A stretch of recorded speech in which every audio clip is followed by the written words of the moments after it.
Speaking of problems with models, though, Boeing is facing new questions over a different plane model. A shocking New York Times report claims workers at the 787 Dreamliner plant voiced concerns over shoddy production and oversight at its South Carolina factory. Boeing tells CNBC the article, quote, paints a skewed and inaccurate picture of the program and of our team here at Boeing, South Carolina. Boeing stock, however, reacting to this, you can see off just slightly under 1%.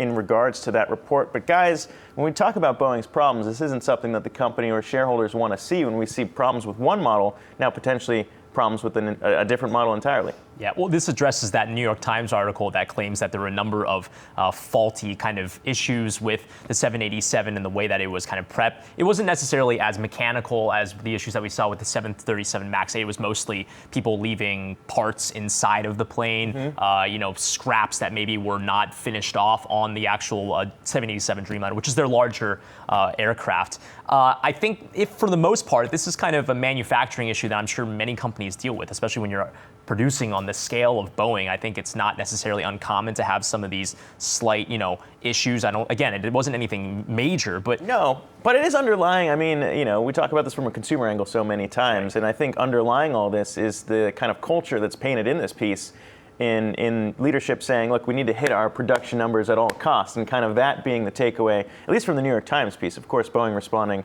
to these accusations saying that's not exactly how we operate our company and everything is checked. But that being the key takeaway if you're a consumer worried about flying on a Boeing plane.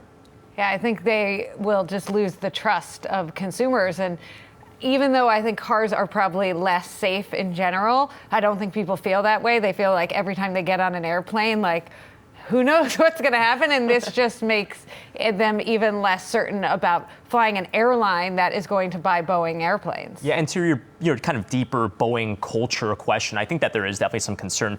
One of the things I highlighted from the article, I'm not trying to downplay what's in there at all, but one thing that actually did catch my eye was the detail that said that there were managers that apparently pushed some of their employees to try to deliberately not damage, but slow some of the installment of some of these items into the planes to make it actually push back the delays so that they could actually go back to the shareholders and go, we need some more time. We're not going to beat our original estimate for when we thought we were going to finish this. I mean, that lends itself to some possible fraud there in that case. I mean, that definitely was a big red flag for sure. In the letter that the Boeing CEO, Dennis Muilenburg, sent to his employees, though, he did note that airlines were sticking by the Dreamliner in production there. So that is one thing that I think a lot of people had been asking in terms of airlines sticking with these models or sticking with Boeing, and we haven't seen, other than that one cancellation of orders before, that one instance, we've seen them generally sticking to what Boeing said so far. Yeah, I think the 787 had issues too when they were first unveiling that aircraft.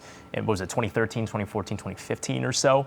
There were some issues. I think there was one incident in Boston where they had to ground the planes, and Boeing had to react pretty quickly to that. It got a lot of negative press, not to the degree of what we saw with the 737 MAX 8, where lives were actually lost in those two aviation disasters. But the 787 did have issues of its own too. I think it's important to note that as well. And as a result of those, you're right in terms of the 737 still being grounded as we sit here today. Those planes are still not flying because those issues haven't been addressed yet.